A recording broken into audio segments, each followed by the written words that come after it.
Sveicināti! Reģeneratīvā medicīna, ziniet, ir pilna ar pārsteigumiem, bet atklājums, kas nāca gaismā burtiski tikai šonedēļ, varētu būt viens no lielākajiem. Izrādās, ka mūsu muskuļu spējai atjaunoties, atslēga slēpjas vietā, kur neviens to nebūtu iedomājies meklēt. Tāpēc šodien mēs šo noslēpumu šķetināsim vaļā. Es jūtos par 75% labāk. Šie vārdi pieder aktrisei Nargisai Fahri. Iedomājieties, pēc gadiem ilgas cīņas ar traumām, kas reāli apdraudēja viņas karjeru, viņa pievērsās reģeneratīvai terapijai. Un, protams, viņa nav vienīgā. Arvien vairāk un vairāk cilvēku meklē veidus, kā palīdzēt ķermenim dziedēt pašam sevi, nevis dzinēt tikai nomākt simptomus.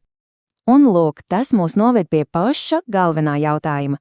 Kas tad īsti notiek mūsu šūnās, kad tiek pielietotas šādas terapijas? Kā ķermenis vispār spēj sevi tik efektīvi salabot? Lai to saprastu, mums ir jāielūkojas pašos pamatos.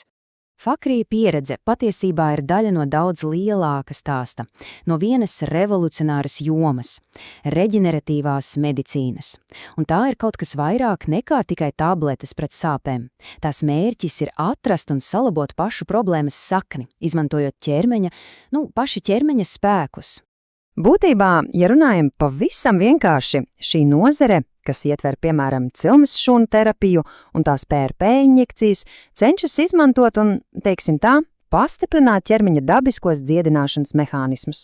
Galvenā doma ir nevis kaut ko aizstāt no ārpuses, bet gan pamudināt ķermeni atjaunoties pašam. Un lūk šeit, stāsts kļūst patiešām aizraujošs. Jauns pētījums, kas publicēts zinātniskajā žurnālā eLife, atklāja pilnīgi negaidītu spēlētāju muskuļu atjaunošanas procesā. Un tas apgriež kājām gaisā gandrīz visu, ko mēs līdz šim domājām, kas zinām. Paskatieties uz šo! Tas pilnībā maina spēles noteikumus. Līdz šim mēs domājām, ka viss ir kārtīgi salikts pa plauktiņiem. Muskuļu gēni būvē muskuļus, cīpslu gēni cīpslas. Vienkārši, vai ne? Bet izrādās, daba ir daudz elastīgāka, tā teikt, daudz radošāka, un šīs robežas tās ir daudz izplūdušākas. Labi, lai saprastu šo atklājumu, iepazīsimies ar stāsta galvenajiem varoņiem. Tās ir satelītšūnas, būtībā mūsu muskuļu personīgā remonta brigāde. Viņas tur klusiņām sēž un gaida, līdz rodas kāda problēma, un tad, metas pie darba, lai visu salabotu. Un tad uz skatuves parādās mūsu negaidītais varonis – skleraksis gēns, jeb saīsināti SKS. Līdz šim brīdim pilnīgi visi zinātnieki bija svēti pārliecināti, ka šis gēns ir, tā teikt, cīpsla ģeks. Viņa darbs ir tikai un vienīgi cīpslas. Punkts. Un tad notika kaut kas negaidīts. Pētnieki gandrīz vai nejauši pamanīja, ka pēc muskuļu traumas šis cīpslu gēns pēkšņi ieslēdzas, notikuma epicentrā, pašās muskuļu cilmes šūnās. Tas bija absolūts šoks. Bet, protams, radās jautājums, vai tas, ka viņš tur ir, nozīmē, ka viņš arī kaut ko svarīgu dara?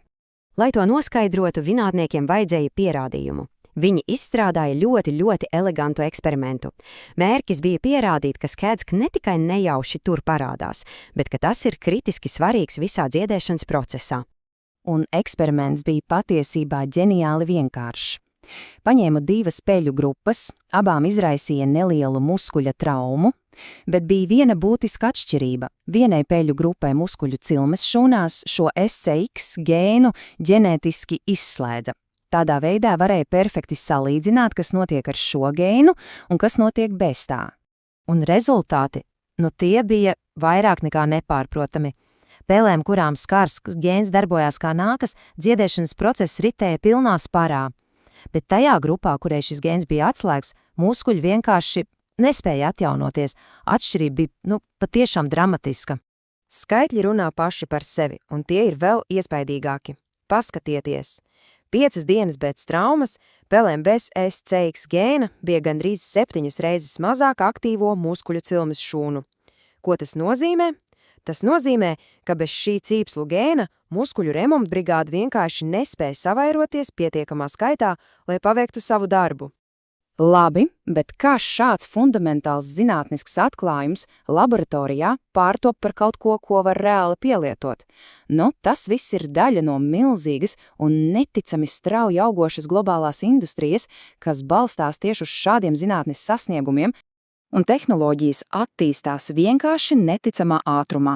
Lūk, tikai daži piemēri no pēdējiem mēnešiem tiek ieviestas pilnīgi slēgtas sistēmas, lai nodrošinātu sterilitāti, mākslīgais intelekts jau uzrauga kvalitāti un milzīgi automatizēti bioreaktori ļauj ražot cilmes šūnas masveidā.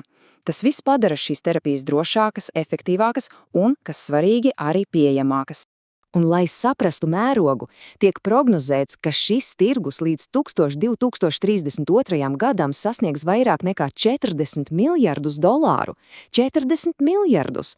Katrs jauns atklājums, pat par vienu mazu gēnu kā SKX, pavēr durvis jaunām investīcijām un jaunām inovācijām.